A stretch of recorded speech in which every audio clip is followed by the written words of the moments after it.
আসসালামু আলাইকুম।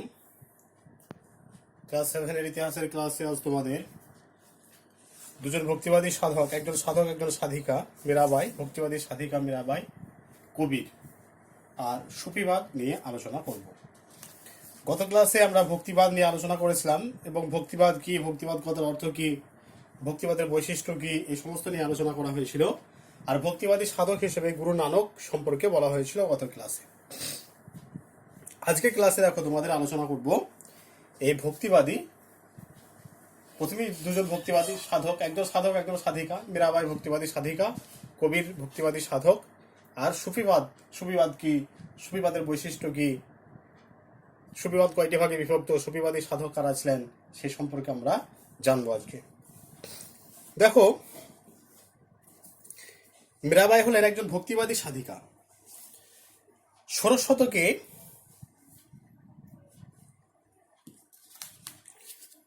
শতকে ভারতে ভক্তিবাদী যে সমস্ত সাধিকা ছিলেন তাদের মধ্যে অন্যতম প্রচারক ছিলেন এই মীরাবাই।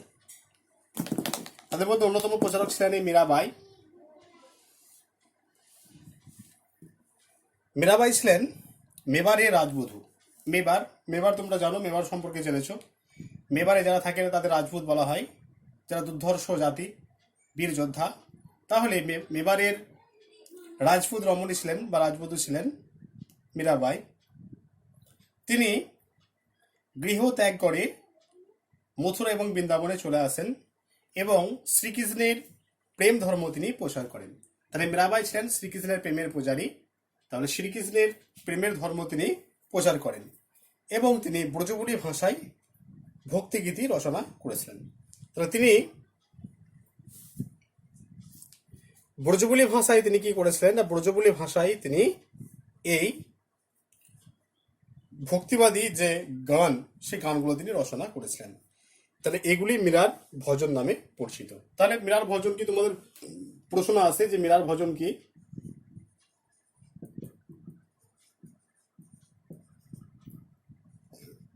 মীরার ভজন কি, এটা প্রশ্ন আছে।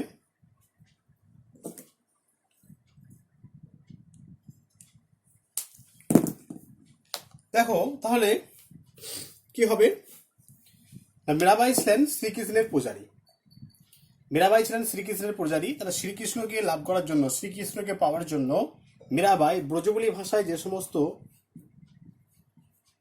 ভাষাটার নাম মনে রাখতে হবে একটু, ব্রজবুলি ভাষা। এই ব্রজবুলি ভাষায় যে সমস্ত তিনি গান রচনা করেছিলেন বা ভক্তিগীত রচনা করেছিলেন তা মীরার ভজন নামে পরিচিত। তিনি কতগুলো গান রচনা করেছিলেন?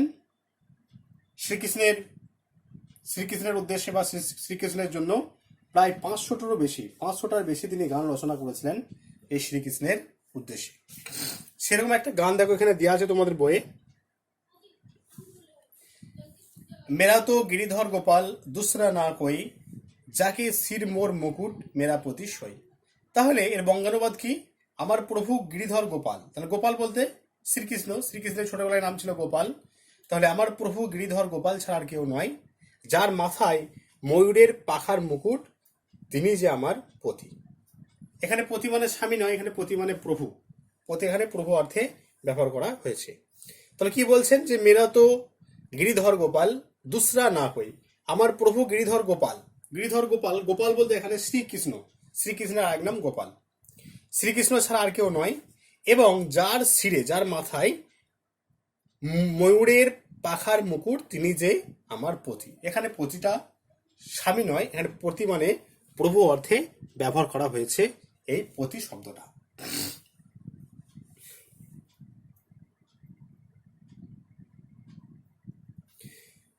আবার তখন যে সমস্ত ভক্তিবাদী সাধক বা সাধিকা ছিলেন তারা সবাই উঁচুতলার মানুষ ছিলেন তা কিন্তু নয়। সমাজে নিচুতলার মানুষরাও কিন্তু এই ভক্তিবাদী সাধক বা সাধিকা ছিলেন, তারাও কিন্তু ভক্তিবাদী সাধক বা সাধিকা হতে পারতেন। যেমন রামানন্দের একজন শিষ্য ছিল জাতিতে চামার, তার নাম হচ্ছে রবিদাস। আবার নাপিত ছিলেন সাঁই আর কসাই ছিলেন সাধনা। তাহলে দেখো এই রবিদাস,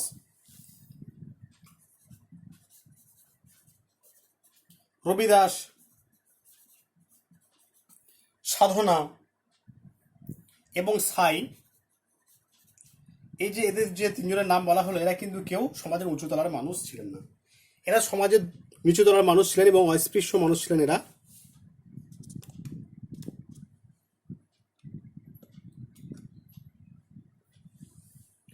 রবিদাস, সাধনা, সাঁই এরা সমাজের নিচু তলার মানুষ। তাহলে এইভাবে মীরাবাই তিনি কি করেছিলেন, তিনি নিজে এই 500টার বেশি তিনি ভজন ভক্তগীতি রচনা করেছিলেন শ্রীকৃষ্ণের উদ্দেশ্যে। আর এগুলো ব্রজবুলি ভাষায় রচনা, এগুলো মীরার ভজন নামে পরিচিত।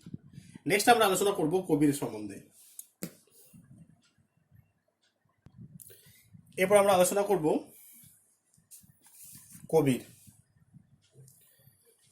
দেখো কবির তোমাদের টিকা পড়ে, অনেক সময় আসে যে কবির টিকা লেখো কবির। পঞ্চদশ শতকে ভক্তিবাদের অন্যতম প্রচারক ছিলেন এই কবি। তাহলে ভারতবর্ষে পঞ্চদশ শতকে ভক্তিবাদী যে সমস্ত প্রচারক ছিলেন, রামানন্দ, কবির, রামানন্দ, গুরু নানক, শঙ্করদেব, শ্রী চৈতন্যদেব, আবার বাংলার শ্রী চৈতন্যদেব, জ্ঞানেশ্বর, তুকারাম, এদের মধ্যে পঞ্চদশ শতকের অন্যতম ভক্তিবাদী সাধক ছিলেন এই কবির। এই কবির রামানন্দের শিষ্য ছিলেন। কবির ছিলেন রামানন্দের শিষ্য। দেখো তাহলে কবিরের পূর্বজীবন কি, কবিরের যে পূর্বজীবন সেটা কেমন।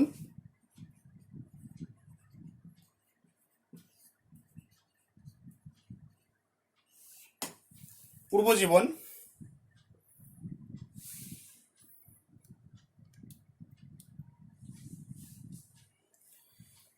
কবিরের পূর্বজীবন সম্পর্কে বেশি কিছু জানা যায় না। কথিত আছে যে কবির একজন বিধবা ব্রাহ্মণের সন্তান ছিলেন এবং তিনি কবিরকে ত্যাগ করে চলে গিয়েছিলেন। কবির বারাণসীতে এক মুসলমান তাঁতির ঘরে লালিত পালিত হন, এতটুকু আমরা কিন্তু জানতে পারি। তাহলে কবির একজন ব্রাহ্মণের সন্তান ছিলেন, বিধবা ব্রাহ্মণের সন্তান। লোকলজ্জার ভয়ে সেই ব্রাহ্মণ কি করেছিলেন, কবিকে ত্যাগ করে চলে গিয়েছিলেন এবং সেই কবিরকে ছোটবেলায় লালিত পালিত করেছিলেন একজন মুসলমান তাঁতি এবং সেই মুসলমান তাঁতির কাছেই কবির লালিত পালিত হন। দীক্ষা লাভ।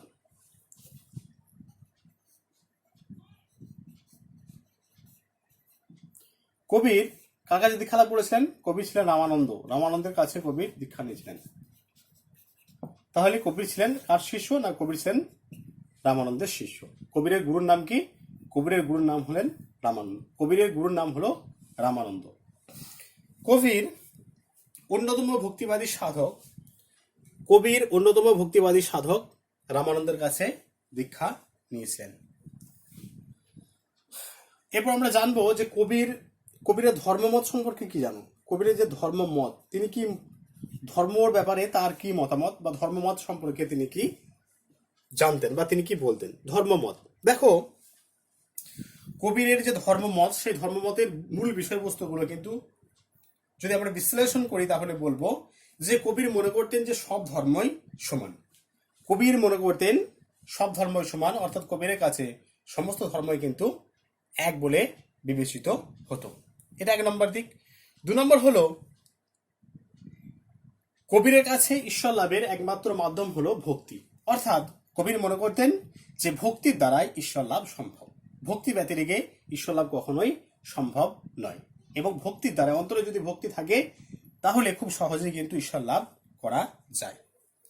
3 নম্বর, কবির ছিলেন একেশ্বরবাদে বিশ্বাসী। কবির মনে করতেন ঈশ্বর এক এবং অদ্বিতীয়, অতএব কবির একেশ্বরবাদে বিশ্বাসী, অর্থাৎ কবির বহুত্ববাদে বিশ্বাসী ছিলেন না। 5 নম্বর, তিনি ধর্মীয় আচার অনুষ্ঠানের ঘোরতর বিরোধী ছিলেন। তিনি ধর্মীয় যে সমস্ত আচার অনুষ্ঠান, সেই আচার অনুষ্ঠানের তিনি ঘোরতর বিরোধী ছিলেন। 5 নম্বর। 6 নম্বর হলো সাধারণ মানুষদের মধ্যে ধর্মমত প্রচার করার জন্য কবির হিন্দি ভাষায় 2 পংক্তির কবিতা ব্যবহার করতেন, যা দোহা নামে পরিচিত। দেখো সাধারণ মানুষ যাতে তার ধর্মমত খুব সহজে বুঝতে পারে, তার জন্য তিনি মানুষের যে প্রচলিত ভাষা, সে প্রচলিত ভাষার দ্বারাই তিনি কি করতেন, এইসব প্রচলিত ভাষার মাধ্যমেই তিনি কবিতা রচনা করেছিলেন, যেগুলো দোহা নামে পরিচিত। এবং এই যে কবিরের দোহা, সেই কবিরের দোহাগুলো কিন্তু আজকের দিনেও হিন্দি সাহিত্যে, হিন্দি ভাষা নয়, হিন্দি সাহিত্যের এক অমূল্য সম্পদ বলা যায়। আর একটা পয়েন্ট বলা যেতে পারে যে কবির কিন্তু পৌতলিকতায় বিশ্বাসী ছিলেন না। তাহলে হিন্দু ধর্মে আমরা দেখেছি যে বিভিন্ন দেবদেবীর মূর্তি, কালী, দুর্গা, সরস্বতী, লক্ষ্মী, গণেশ, কার্তিক, এই সমস্ত বিভিন্ন দেবদেবীর মূর্তি নির্মাণ করে তারা সেগুলোকে দেবতা জ্ঞানে পূজা করে। কিন্তু কবির এই পৌতলিকতা থেকে অনেক দূরে ছিলেন। তিনি মনে করতেন যে অন্তরের ভালোবাসা দ্বারা ঈশ্বর লাভ সম্ভব, এবং ঈশ্বর হলেন এক এবং অদ্বিতীয়। এটা তিনি মনে মনে দৃঢ়ভাবে বিশ্বাস করতেন। তাহলে কবিরা যারা অনুগামী, তারা কি নামে পরিচিত? তাহলে এই কবিরের যে এরকম ধর্মমত, ঠিক আছে, এই ধর্মমতের ফলে কবিরের অনেক মানুষ কবিরের শিষ্যত্ব গ্রহণ করেছিলেন। তাহলে কবিরের যারা শিষ্য, তারা কি নামে পরিচিত? কবিরের যারা শিষ্য, তারা কবিরপন্থী নামে পরিচিত। কবিরপন্থী নামে কারা পরিচিত? এমসিকিউ বা শর্ট কোশ্চেন যদি পড়ে, তখন কি হবে যে কবিরের যারা অনুগামী, তারাই কবিরপন্থী নামে পরিচিত।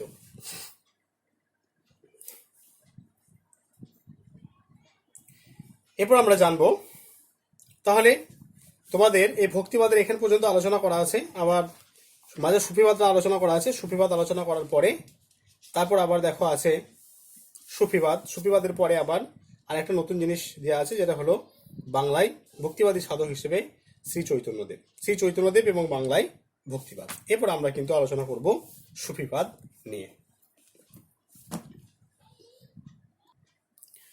এরপর আমরা আলোচনা করব সুফিবাদ নিয়ে। ভক্তিবাদের মতো সুফিবাদও আছে। ভক্তিবাদ ছিল হিন্দু ধর্মের মধ্যে, আর সুফিবাদ হলো ইসলাম ধর্মের মধ্যে। তাহলে সুফি কাদের বলা হয়? ফার্স্ট কোশ্চেন, সুফি কারা বা সুফি কাদের বলা হয়? দেখো, এই যে সুফিবাদ বা সুফিইজম, এই সুফিবাদের অস্তিত্ব বা উৎপত্তি হলো ইসলাম ধর্মের মধ্যেই। সুফিবাদ কিন্তু কোনো নতুন ধর্মমত নয়। সুফিবাদের উৎপত্তি ইসলাম ধর্মের কোলেই।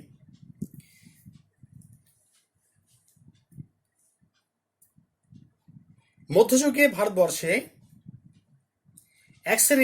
এক শ্রেণীর ধর্মপ্রাণ মুসলমান, মধ্যযুগের ভারতবর্ষে এক শ্রেণীর ধর্মপ্রাণ মুসলমান ইসলাম ধর্মের বাহ্যিক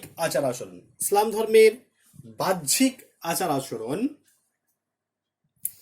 ধর্মীয় গোঁড়ামি ও ভোগবিলাস থেকে বা ভোগবিলাস পরিত্যাগ করে প্রেম ও ভক্তির মাধ্যমে আল্লাহ উপলব্ধি করার সাধনায় ব্রতী হয়েছিলেন। এই সমস্ত সাধকেরা মোটা পশমের সুফ বা ঢিলা পোশাক, তাহলে সুফ হচ্ছে আরবি শব্দ। এই সুফি শব্দটা সুফ শব্দ থেকে এসেছে। এই যে সুফি শব্দ, এই সুফি শব্দটা কিন্তু এসেছে সুফ শব্দ থেকে। সুফ, যার অর্থ হলো পশমের তৈরি মোটা কাপড় বা পোশাক। পশমের তৈরি মোটা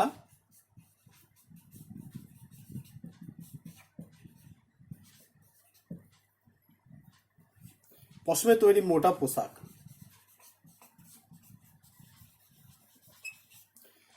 পশমের তৈরি মোটা কাপড় বা পোশাককে বলা হয় সুফ। তাহলে এই সাধকেরা কি করতো? তারা পশমের তৈরি মোটা ঢেলাঢালা পোশাক পরিধান করতেন এবং হৃদয়কে শুদ্ধ বা সাফা রাখতেন। অর্থাৎ এদের হৃদয় বা দিলটা সবসময় আল্লাহর জিকিরে মশগুল থাকতো। ঠিক আছে, আল্লাহর জিকিরের দ্বারা তারা মশগুল বা সাফা রাখতেন দিলটাকে। এই কারণে এদের সুফি বা এই কারণে এরা সুফি নামে পরিচিত। এরপর দেখো, ভক্তিবাদের মতো সুফিবাদেরও বেশ কিছু বৈশিষ্ট্য আছে, সেগুলো আমরা আলোচনা করছি। ভক্তিবাদের যেরকম বৈশিষ্ট্য ছিল, সুফিবাদেরও বেশ কিছু বৈশিষ্ট্য আছে, সেগুলো আমরা কি কি বৈশিষ্ট্য আছে সেগুলো জানবো। সুফিবাদের বৈশিষ্ট্য দেখো, সুফিবাদের বৈশিষ্ট্যগুলি হচ্ছে, এক নম্বর হচ্ছে আল্লাহর কাছে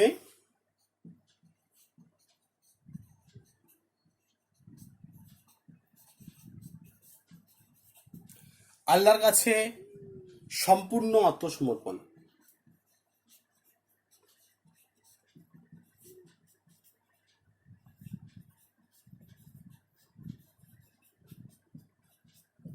আল্লাহর কাছে সম্পূর্ণ আত্মসমর্পণ। 2 নম্বর, সহজ সরল জীবনযাপন। সহজ সরল 9 নম্বর, সহজ সরল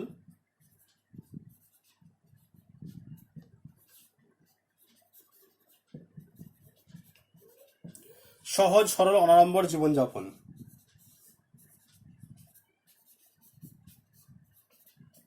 3 নম্বর,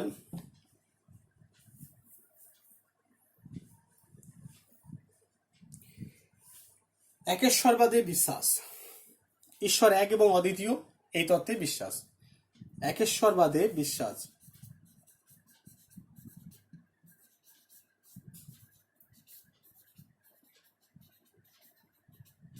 তাহলে সুফিরা মনে করতেন যে ঈশ্বর এক এবং অদ্বিতীয়, অতএব সুফিরা একেশ্বরবাদে বিশ্বাসী ছিলেন। শর্ট করে লিখে দিলাম, এটা ছোট করে লেখা হলো যে একেশ্বরবাদে বিশ্বাস।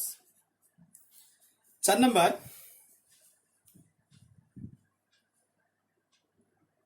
হিন্দু মুসলমানের মধ্যে বিভেদ দূর করা।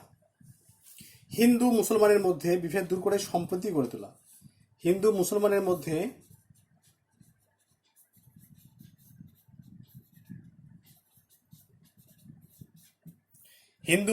মধ্যে বিভেদ দূর করে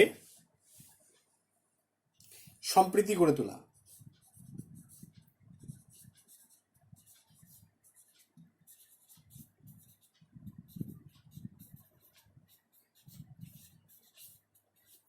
সম্প্রীতি গড়ে তোলা।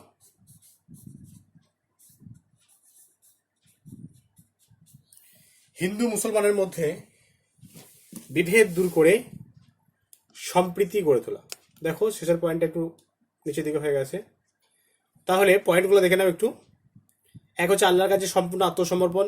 2 হচ্ছে সহজ সরল অনাড়ম্বর জীবনযাপন। তারপর 3 নম্বর আছে একেশ্বরবাদে বিশ্বাস। 4 নম্বর, হিন্দু মুসলমানের মধ্যে বিভেদ দূর করে সম্প্রীতি গড়ে তোলা। 4টা পয়েন্ট হলো। এরপর উপরে লিখছি,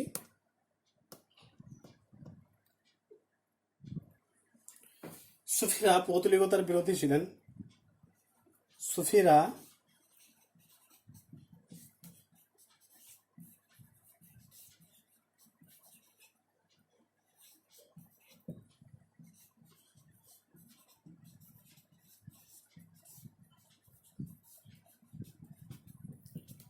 পৌতলিকতার বিরোধী ছিলেন।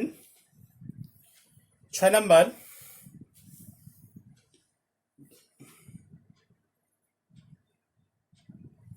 সুফিরা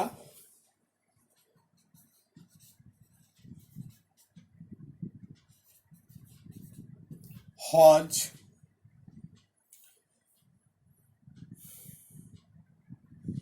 তীর্থযাত্রা,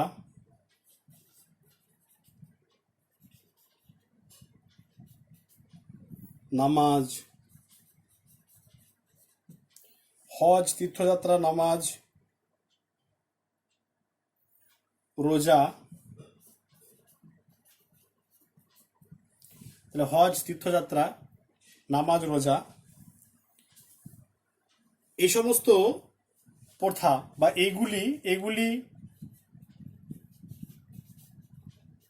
তাহলে সুফিরা হজ, তীর্থযাত্রা, নামাজ, রোজা এগুলি কঠোরভাবে পালনের পক্ষপাতী ছিলেন না। এগুলো কঠোরভাবে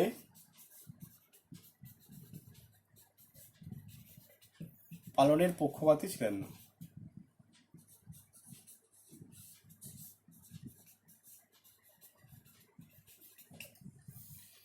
তাহলে 5 নম্বর হচ্ছে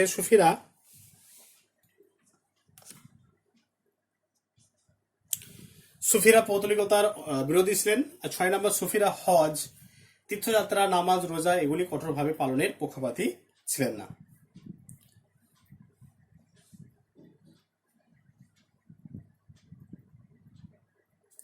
তাদের ধর্মজীবনে চালক ছিলেন গুরু। লাস্ট পয়েন্ট হচ্ছে তাদের ধর্মজীবনে চালক ছিলেন গুরু বা পীর। তাদের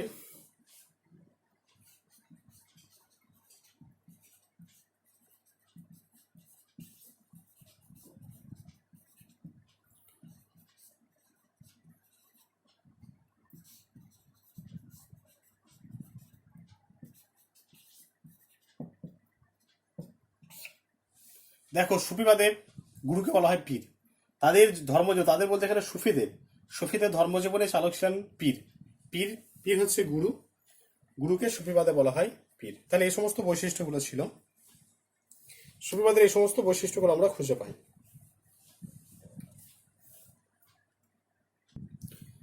এরপর আছে ভারতে দুটি সুফি গোষ্ঠীর আমরা পরিচয় পাই। ভারতবর্ষে দুটো সুফি গোষ্ঠীর আমরা পরিচয় পাই। একটা হলো চিস্তি সম্প্রদায় একটা,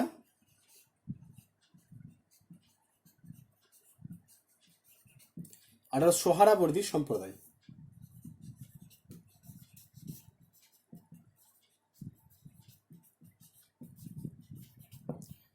তাহলে চিস্তি সম্প্রদায় একটা সোহরাবর্দী সম্প্রদায়। ভারতবর্ষের চিস্তি সম্প্রদায়ের যিনি প্রতিষ্ঠাতা তিনি হলেন খাজা মঈনুদ্দিন চিস্তি রহমতুল্লাহ আলাইহি। ভারতের চিস্তি সম্প্রদায়ের যিনি প্রতিষ্ঠাতা ছিলেন তিনি হলেন মঈনুদ্দিন চিস্তি।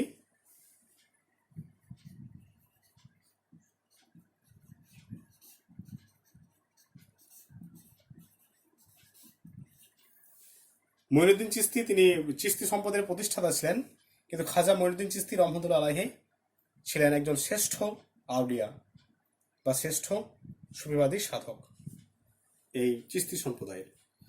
আর ভারতবর্ষে যিনি সোহরাবর্দী সম্প্রদায়ের প্রতিষ্ঠাতা ছিলেন, সোহরাবর্দী সম্প্রদায়ের প্রতিষ্ঠাতা তিনি হলেন বদরউদ্দিন জাকারিয়া। এই বদরউদ্দিন জাকারিয়া হলেন ভারতবর্ষের সোহরাবর্দী সম্প্রদায়ের প্রতিষ্ঠাতা।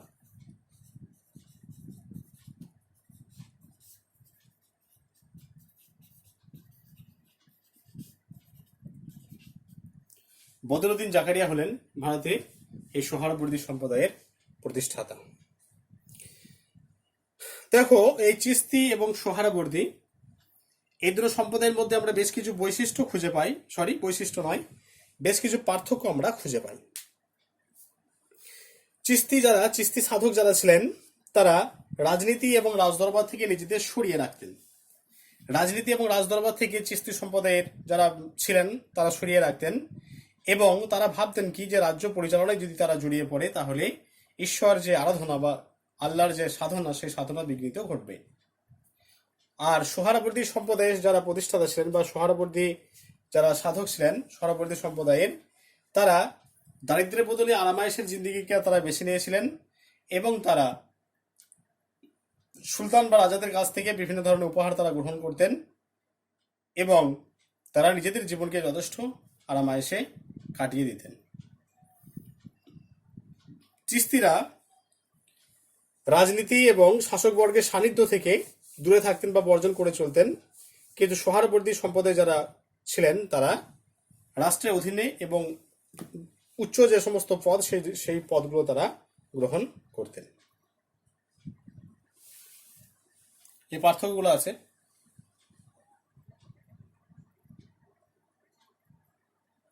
সুফিরা ছিল প্রধানত দু রকমের বা দুই প্রকারের। একটা হলো বাসরা, আর একটা হলো বেসরা।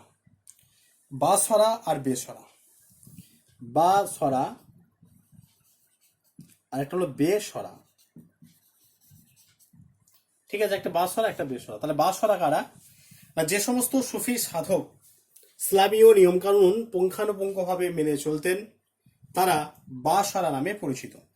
যেসব সুফি সিলসিলা বা যে সমস্ত সুফি সাধক ইসলামীয় আইন কানুন বা শরীয়ত মোতাবেক যারা চলতেন এবং যারা সেগুলোকে শরীয়তের নিয়ম কানুনগুলোকে কঠোরভাবে বা পুঙ্খানুপুঙ্খভাবে মেনে চলতেন তারা হলেন বাসরা। অন্যদিকে যে সমস্ত সাধক সুফি সাধক ইসলামীয় আইন কানুন বা শরীয়ত মানতেন তবে পুঙ্খানুপুঙ্খভাবে মানতেন না, নিজেদের মনের খায়েশাত অনুযায়ী মানতেন, নিজেদের মনের ইচ্ছা অনুযায়ী যারা মানতেন তারা বেসরা নামে পরিচিত। বাসরারা কিন্তু একদম পুঙ্খানুপুঙ্খভাবে মানতেন এবং সেইগুলোকে তারা নিজেদের জীবনের সঙ্গে সেগুলোকে সামঞ্জস্যভাবে নিজেদের জীবনের সঙ্গে তারা চালিয়ে নিয়েছিলেন। অর্থাৎ সেগুলো তাদের জীবন ব্যবস্থার মধ্যেও সে সমস্ত ইসলামীয় আইন কানুনগুলো ছিল। কিন্তু যারা বেসরা তাদের কিন্তু সেগুলো অতটা তারা মানতেন ইসলামীয় নিয়ম কানুনগুলো, কিন্তু তারা পুরোপুরিভাবে মানতেন না, নিজেদের ইচ্ছা অনুযায়ী তারা সেগুলোকে মানতেন। এরা বেসরা নামে পরিচিত।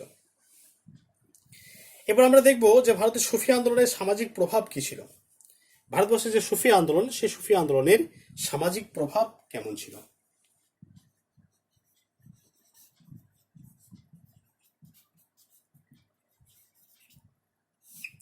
সামাজিক প্রভাব দেখো, সুফি আন্দোলনের ফলে কি হয়েছিল, হিন্দু এবং মুসলমান সম্প্রদায়ের মধ্যে সম্প্রীতি বেড়েছিল। তারা হিন্দু এবং মুসলিম সম্প্রদায়ের মধ্যে সম্প্রীতি বাদে, একটু আগে আমরা বৈশিষ্ট্যে আলোচনা করেছি যে হিন্দু মুসলিমের যে ভেদাভেদ, সে ভেদাভেদ দূর করার একটা অন্যতম ছিল এই আন্দোলনের, বা এই যে সুফিবাদী যারা সাধক ছিলেন তারা হিন্দু মুসলিমের বিভেদে তারা বিশ্বাসী ছিলেন না, তারা হিন্দু মুসলিমের যে সম্প্রীতি, সেই সম্প্রীতিতে তারা বিশ্বাসী ছিলেন।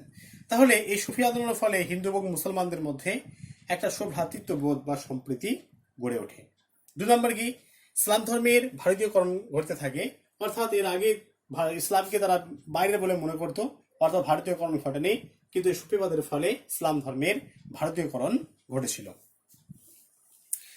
আবার ইসলাম ধর্মে বা মুসলমান সমাজে জুয়া খেলা, মদ্যপান, এই সমস্ত কুপ্রথাগুলো কিছুটা হলেও দূর হয়েছিল এই সুফিবাদের ফলে।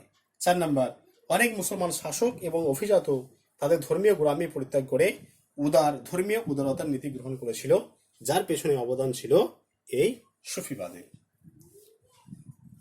দেখো, তোমাদের সুফিবাদ পর্যন্ত আলোচনা করা হলো, পেজ নাম্বার 122 পাতা পর্যন্ত তোমাদের আলোচনা করা হলো। নেক্সট ক্লাসে আমরা শ্রী চৈতন্যদেব সম্পর্কে আলোচনা করব, শ্রী চৈতন্যদেব এবং বাংলায় ভক্তিবাদ। তাহলে আজকে যেগুলো আলোচনা করা হলো তার সামারি যদি আমরা আলোচনা করি বা সারসংক্ষেপ যদি বলি, তাহলে প্রথমেই দেখো মীরাবাই সম্পর্কে আলোচনা করা হলো, এবং মীরাবাইয়ের একটা প্রশ্ন এখান থেকে থাকে, মীরার ভজন কি সেটা বলেছি। টিকা লেখক কবিরের পূর্বজীবন, কবিরের যে ধর্মমতার বৈশিষ্ট্য, কবিরপন্থী নামে কারা পরিচিত, তারপর দোহা কি, এই সমস্ত জিনিসগুলো আলোচনা করেছি। তারপরে আমরা আলোচনা করছি সুফিবাদ নিয়ে। সুফিবাদ কি, সুফিবাদ শব্দের অর্থ কি, এর বৈশিষ্ট্য কি কি। ভারতের 2 ধরনের সুফিবাদের বৈশিষ্ট্য আমরা পাই, একটা হলো চিস্তি সম্প্রদায়, সোহরাবর্দী সম্প্রদায়, সেগুলো আলোচনা করেছি।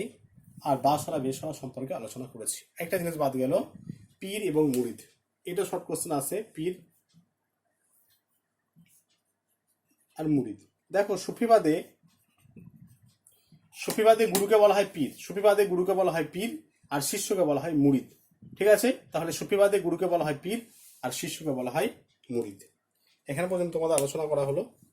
কারো যদি কিছু বুঝতে অসুবিধা হয়, আচ্ছা, পীর আর মুরিদ লেখাটা ভালো বোঝা গেল না পরে, পীর মুরিদ। সুফিবাদে গুরুকে বলা হয় পীর আর শিষ্যকে বলা হয় মুরিদ। ঠিক আছে, গুরুকে পীর আর শিষ্যকে বলা হয় মুরিদ। তাহলে যদি কারো কিছু অসুবিধা হয় ক্লাসটায়, অবশ্যই আমাকে মেসেজ করবে হোয়াটসঅ্যাপে, কিছু যদি বুঝতে না পারো। ক্লাসটা সবাই ভালো করে দেখবে, কিছু যদি বুঝতে না পারো অবশ্যই আমাকে জানাবে। ঠিক আছে।